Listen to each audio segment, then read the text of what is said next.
काय मंडळी, काय चाललंय तुमचं? गावाकडचं वातावरण बघून तुमच्याही मनात काहीतरी वाटलं असेल. घरच्यांनी आवाज दिला त्यामुळे झोपमोड झाली आणि थेट निघाला मंदिराकडे. मंदिरातून बाहेर जोरजोरात तयारी चाललेली. मग आम्ही गेलो रथाकडे. रथापाशी 2-4 फोटो काढले आणि मग गेलो बगाडाकडे. बगाडाची तयारी बी जोरात चाललेली. मग साऊंड सिस्टम पाशी गेलो. मग 2-4 फोटो घरी जाताना काढले आणि मग घरापाशी आल्या मंदिरापाशी मग थांबलो आणि मग पुढे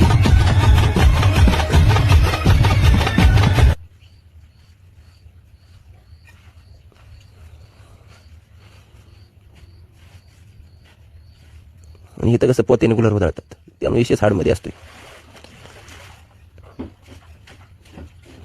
आणि मग मी घेतला गुलाल हातात आणि म्हणलं सिद्धराजाच्या नावानं चांग बोल. बाकीचा ब्लॉग लवकरच. कसं रथ वाटल्याशिवाय सगळं जत्रा वाटत नाही त्यामुळे रथ वाटाय गेलो मी. आपल्या पाय लागली त्यामुळे मी जास्त काही रथ वाटण्याच्या ह्याच्यात नव्हतो. डाकणे म्हणलं काही तर 2 सिस्टीम आल्याच. ते बघा कसं विषय, एक बेंजो आणि एक साऊंड सिस्टीम त्यामुळे विषय हाड असते इथला. 7:30 वाजता गाव मंदिरापाशी जाऊसपर्यंत आणि मग फटाकड्याच्या जल्लोषमध्ये संपन्न झाली यात्रा. ब्लॉग येतच राहणार, अजून एखादा ब्लॉग नवीन आपल्या लोकांसाठी. आणि शेवटी बघायच लागते यात्रा.